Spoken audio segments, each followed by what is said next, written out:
اللهم لا تجمعنا في دنيانا إلا برجل صالح نقي تقي مخلص بهي يعيننا على ذكر ديننا ويسأل. أمين يا رب العالمين. اللهم طهر مجالسنا من كل شر ومن كل سوء، من الشيطان ومن حزبه ومن همزه ولمزه ونفسه ونفثه ومسه وطيفه ومسخه وسحره. اللهم ارزقنا الهدى والتقى والعفاف والغنى. قولوا امين. اخي بيسالني عن سوء الخلق، قلت له والله لا جاوب اول ما ابدا النهارده ان شاء الله، لا بس مش من المسجد، من هنا، لان هنا كلهم يعني ما شاء الله بيسالوا عن حسن الخلق وبيسالوا عن الدرجات العاليه قوي، وما شاء الله كل اسئلتهم في المقرر. قولوا لا اله الا الله.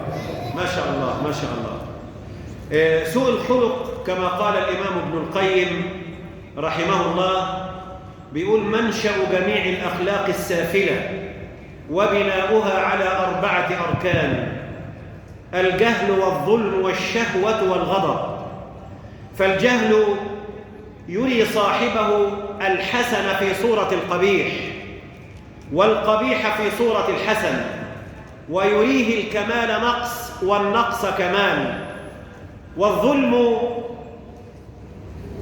والظلم يحمله على وضع الشيء في غير موضعه، فيغضب في موضع الرضا ويرضى في موضع الغضب، ويجهل في موضع الأناة، ويبخل في موضع البذل، ويبذل في موضع البخل، ويحجم في موضع الإقدام، ويقدم في موضع الإحجام، ويلين في الشدة، ويشتد في موضع اللين، ويتواضع في موضع العزة، ويتكبر في موضع التواضع. قولوا لا إله إلا الله.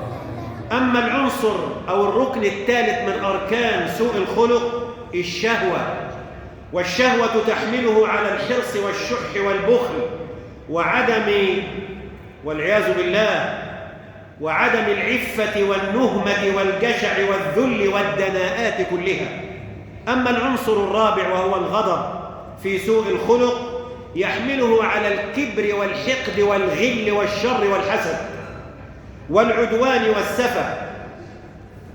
والحقيقة التي لا ينبغي أن تغيب عنا أن النبي صلى الله عليه وآله وسلم قال: وأقربكم مني مجلسا يوم القيامة أحاسنكم أخلاقا الموطؤون أكنافا الذين يألفون ويؤلفون. ولذلك لما مدح سيد الورى في القرآن قال له ربنا: وإنك لعلى خلق عظيم.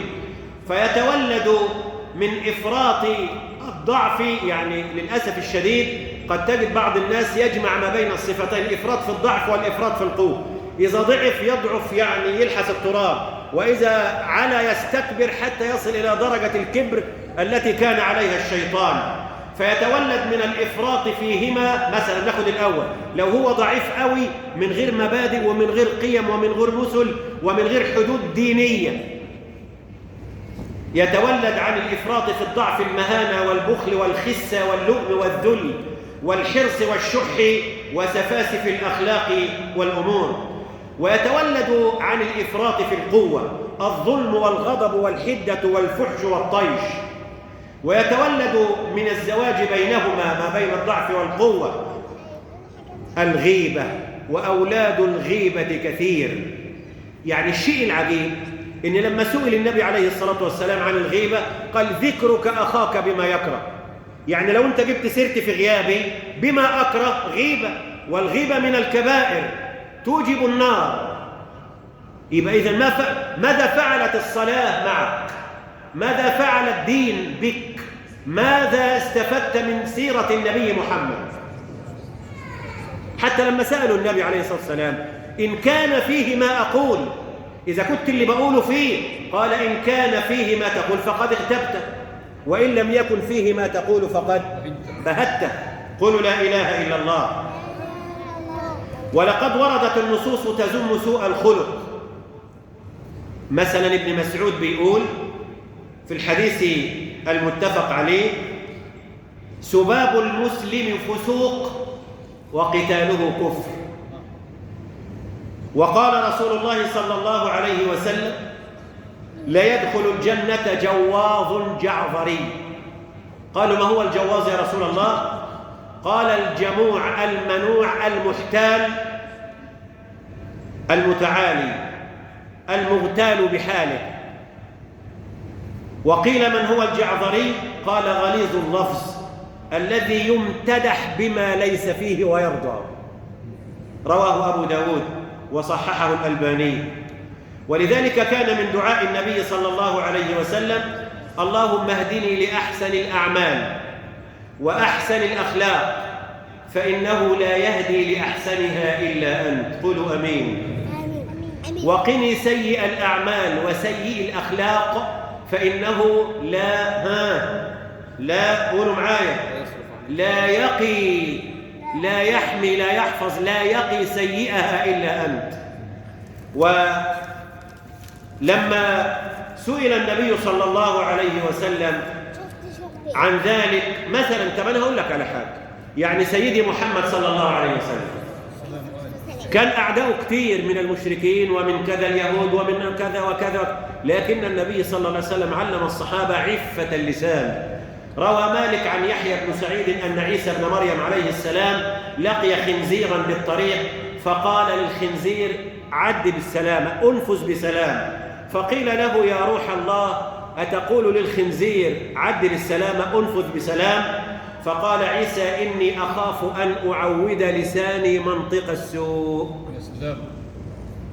إني أخاف، أنا والله أقسم بالله أنا بستعجب لمسلم بيصلي في المسجد يجيب سيرة مسلم في غيابه.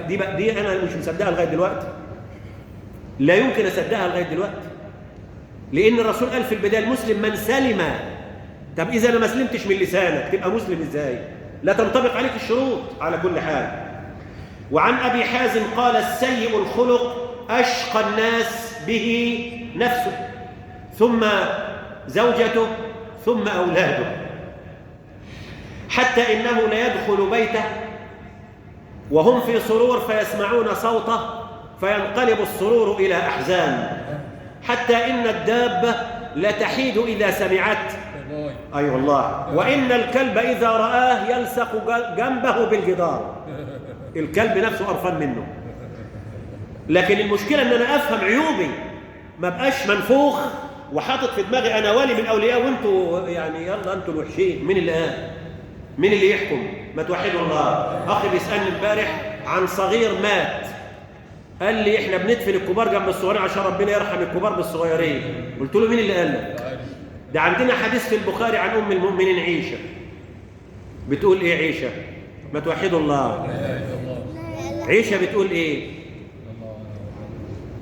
بتقول: مات صغير فقلت للنبي صلى الله عليه وسلم: مات فلان الصغير عصفور من عصافير الجنة هنيئا له. فغضب النبي صلى الله عليه وسلم وقال: من أخبرك يا عائشة؟ مين اللي قال لك؟ ما هي بتتأثر بالثقافة اللي موجودة الثقافة دلوقتي كده كلها إلا من رحم الله. يا عائشة إن الله خلق للنار أهل وخلق للجنة أهل، وإن الرجل يعمل بعمل أهل الجنة حتى ما يكون بينه وبينها إلا ذراع فيسبق عليه الكتاب فيخش النار، وإن الرجل يعمل بعمل أهل النار حتى ما يكون بينه وبينها إلا ذراع فيسبق عليه الكتاب فيعمل بعمل أهل الجنة. سبحان الله، حتى يدخل. إذن القدر بإيد مين؟ قولوا. وعن أبي حازم قال: السيء الخلق أشقى الناس به قلنا عليه. قال الحسن: من ساء خلقه عذب نفسه. وعن عطاء في قوله: وأصلحنا له زوجه، ده كان سيدنا من ده؟ زكريا. أي نعم. الآية 90 من سورة الإيه؟ من يقول؟ الأنبياء. من اللي قال الأنبياء؟ صرف له 50 جنيه. صليت على حضرة النبي. قال: كان في خلقها سوء وكان في لسانها طول فأصلح الله ذلك منها لما سأل الله أن يصلحها له، وقال الله: وأصلحنا له إيه؟ إذا اللي صلحها مين؟ العصاية ولا أبوها ولا أمها ولا جوزها ولا الناس؟ إذا صلاح الحال لا يكون إلا ممن. فما هي علامات سوء الخلق؟ عشان أختم، إما تشوف واحد كيف تحكم على أنه سيء الخلق؟ اسمع بعد ما توحد الله: قليل الحياء، كثير الأذى، قليل الصلاح، كذوب اللسان، كثير الكلام، قليل العمل، كثير الزلل، كثير الفضول، طقص على الناس على طول، لا بر ولا وصول ولا وقور ولا حبور ولا شكور، غير راض ولا حليم ولا رفيق ولا عفيف ولا شفيق، سباب لعان نمام مغتاب عدول حقود بخيل حسود غضوب نكدي، يحب في شهواته ويبغض فيها. قولوا لا إله إلا الله. قال الغزالي رحمه الله: الأخلاق السيئة هي السموم القاتلة والمهلكات الدامغة والمخازي الفاضحة والرذائل الواضحة. اللهم احفظنا. قولوا أمين. قولوا أمين يا رب العالمين. ولذلك